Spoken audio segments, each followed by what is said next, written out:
Hey guys, in this video we're going to look at kind of two sections here. We're going to look at 7.1, simplifying rational expressions. That was your Wednesday assignment that you should have done. If you didn't do it, this will help touch on that, so you can hopefully go back and do that for homework later. And then we're also going to look at 7.2, which is our new lesson. That is for Thursday if you're 246, or Friday if you're 5th hour, okay? So looking at two lessons, we'll touch on 7.1 quickly, then spend more time on 7.2, okay? So these notes are super simple, but we're just gonna work through them. So first, and I have it broken up by topic, your 7.1 assignment has two topics. So the first one is just simplifying a rational expression with trinomials. Trinomial means there's 1, 2, 3 terms, and we're going to simplify that, okay? So first thing we want to do is just factor, okay? So step 1, we want to factor. And then step 2, we're going to look to cancel out. Okay, so big review on factoring. That's mainly what we're going to be doing here. Okay, so for our top one, and I'll color code because you guys know I love color coding. So for my top one, what's nice is they have an a value of 1, which means I can do that like shortcut method. Okay, so here I need two numbers that multiply to 70 and add to 17. Okay, two numbers that multiply to 70, add to 17. That's going to be 10 and 7, which means this top one is going to break apart into x plus 10, x plus 7. Okay.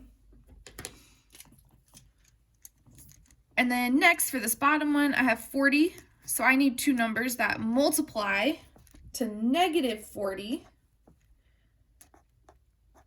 and add to 6, okay? So multiply to negative 40, add to 6. I know those numbers are going to be 10 and 4.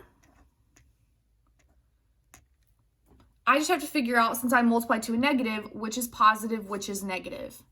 Okay, so since I want to multiply to a negative, my bigger number is positive.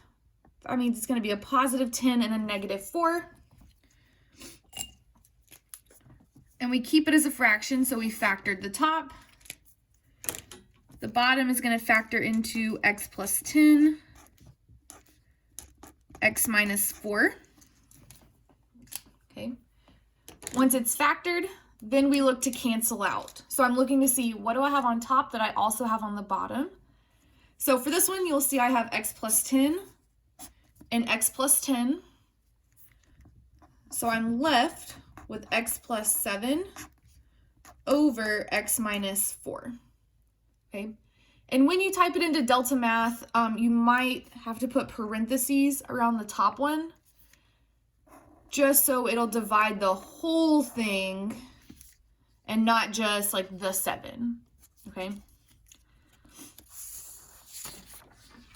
All right. So the first section of that was just trinomials.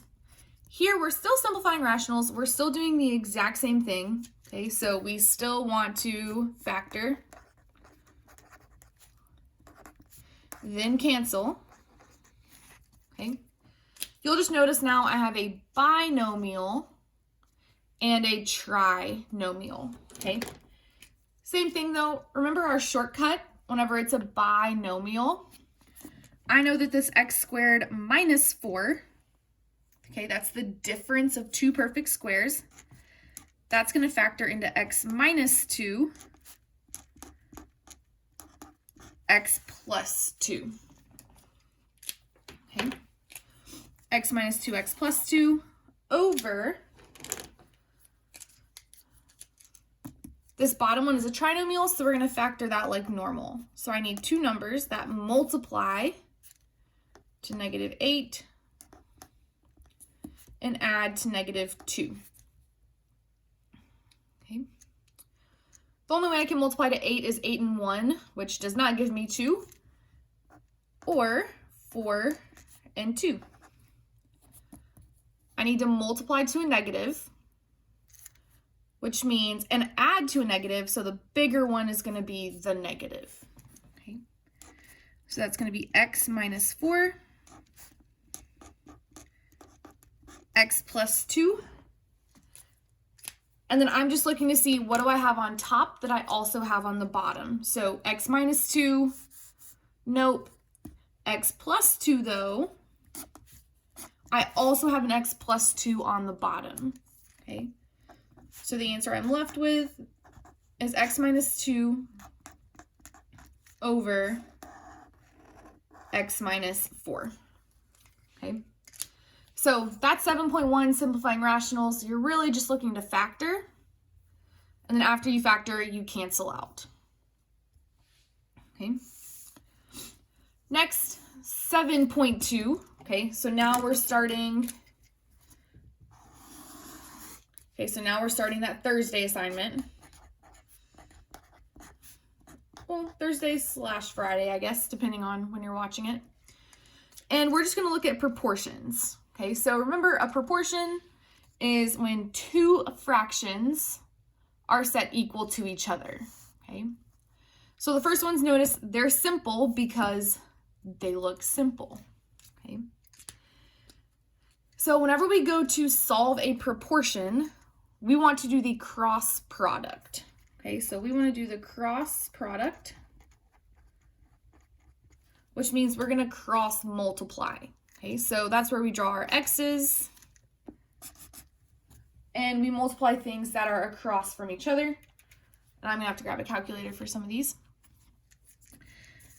When you have a negative, you just kind of pick which one you want it to go with, okay? The whole thing is negative. So I'll say, just for fun, I'll say that that negative is going with my 5. So negative 5 times x is negative 5x equals positive 29 times 20, which is 580. And then last, to get x by itself, we're going to divide both sides by that negative 5 so that they'll cancel.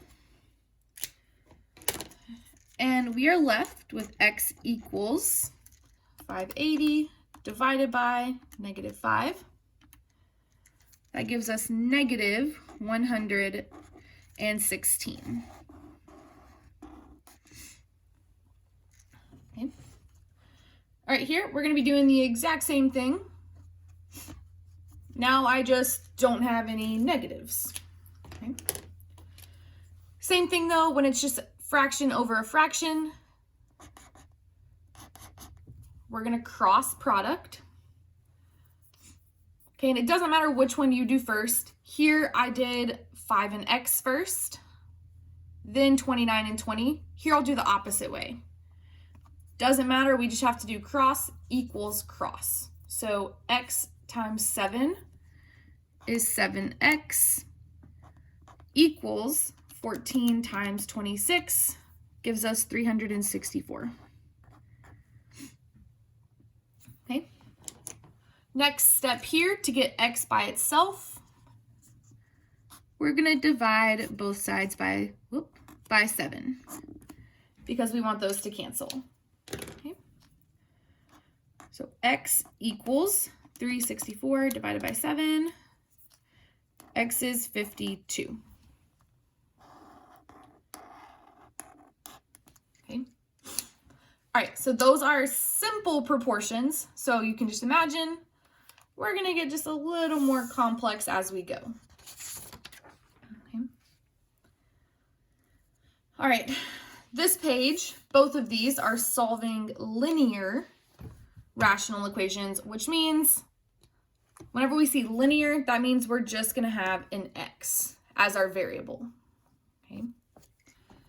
However, same exact thing, I have a fraction set equal to a fraction, so we're still just doing the cross product. Okay, that does not change. So here I have 4 times x plus 2. Okay, here's where you have to be careful. I'm multiplying 4 by x plus 2. And I'm multiplying 7 times x minus 1. Okay, so I'm multiplying the 4 by this whole entire thing, so I have to put it in parentheses. 7 by this entire thing, so I put that in parentheses as well. Okay. Next step, I need to get rid of my parentheses. So we are going to distribute the 4 and distribute the 7. Okay. 4 times x gives me 4x. 4 times positive 2 gives me positive 8. Equals 7 times x is 7x. 7 and negative 1 is negative 7. Okay. From here, again, we're linear, so notice I just have an x, but I have 2 of them. So I have to get my x's on one side and my numbers on the other. Okay.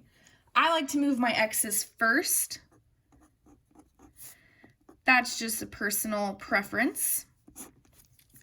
And then we're going to move up here with our work.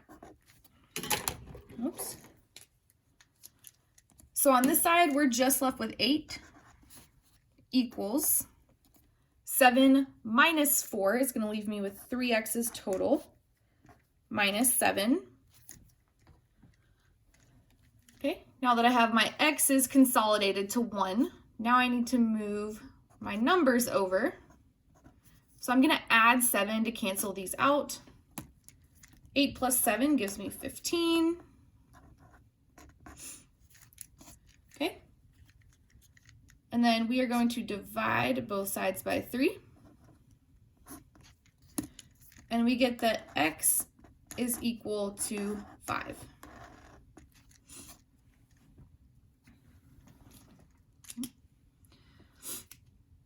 Okay, so still doing cross product. It just becomes a little like more complicated, just a couple more steps than the one before. Okay. All right, let's try another one. Okay, so we'll get this set up and then I want you guys to try and solve this one. We'll switch colors just for fun. Okay, still have fraction over a fraction. So notice these look different. This one, my x's were in one fraction, numbers were in another.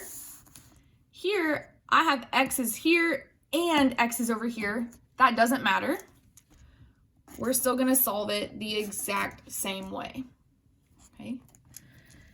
So I have 7 times 2x minus 2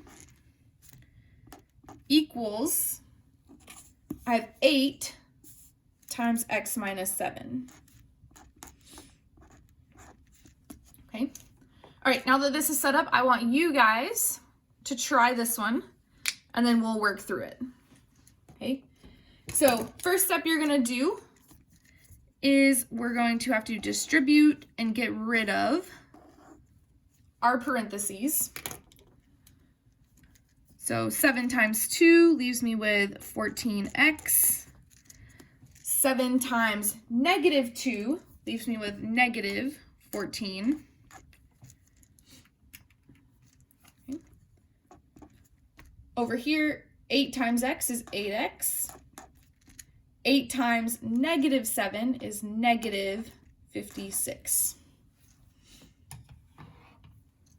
Okay.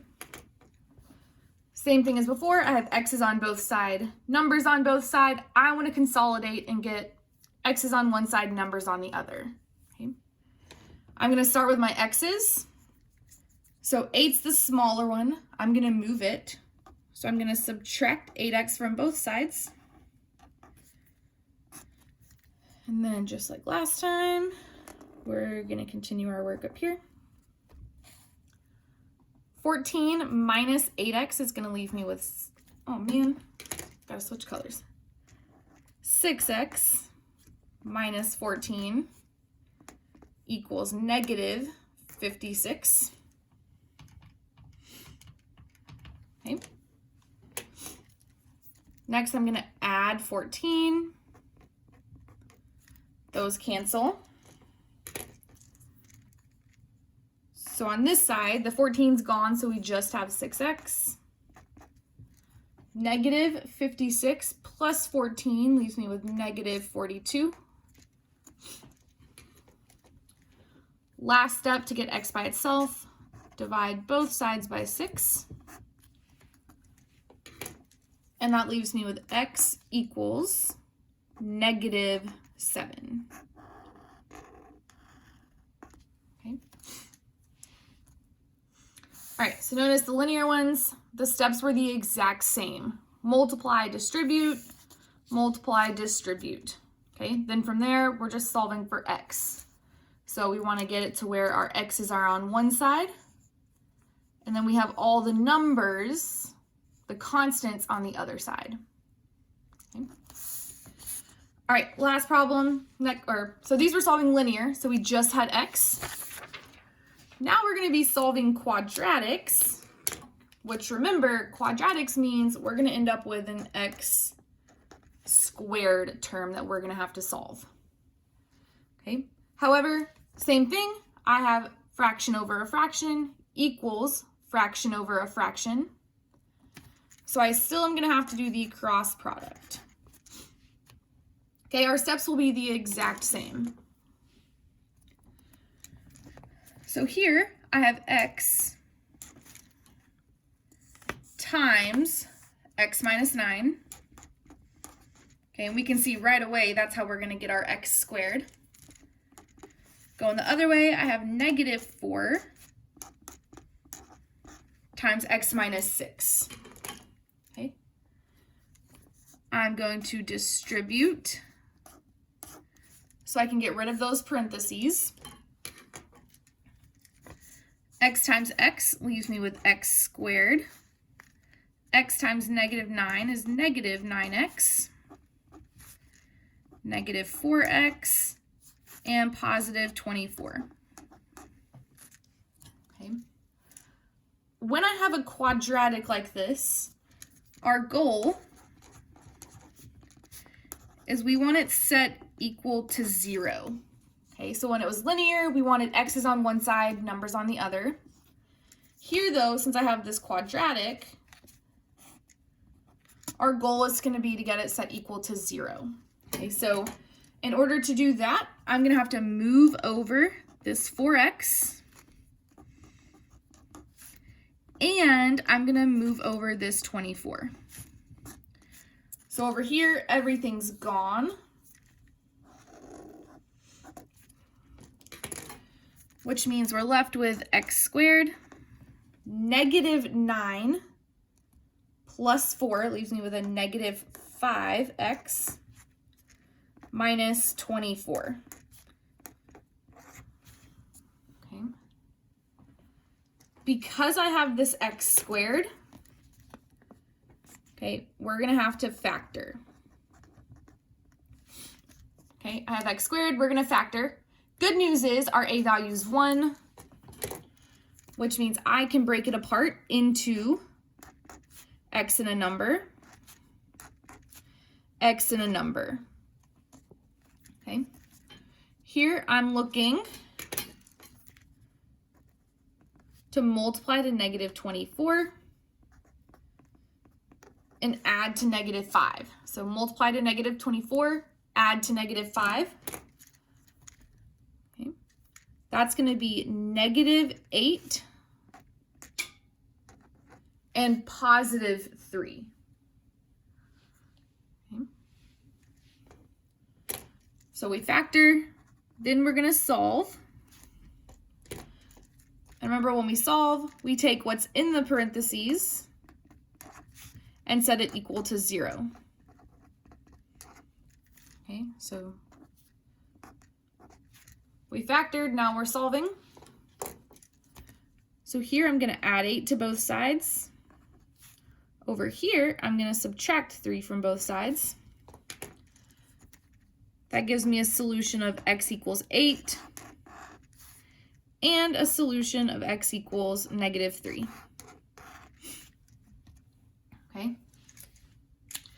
And that's what you're doing to solve the quadratics. And they'll be labeled as quadratics. So when you get to that section, you should know you'll end up with an x squared, and you'll have to factor, and you'll get multiple solutions. Okay? These notes are posted on Schoology. So if you want to go back and like see the completed version, you can look at those. When I see you guys again next week, Monday, Tuesday, if you have any questions about this, please bring them and ask them. Otherwise, we'll be looking to move on to section 7.3, which will be the last section for chapter 7. Okay, so we're only doing 3 sections in chapter 7, 7.1, 7.2, and then 7.3, which we'll do next week, okay? Also, if you have any questions, feel free to email me. I can answer those and help you any way I can, okay? Otherwise, enjoy your weekend, and I will see you guys next week.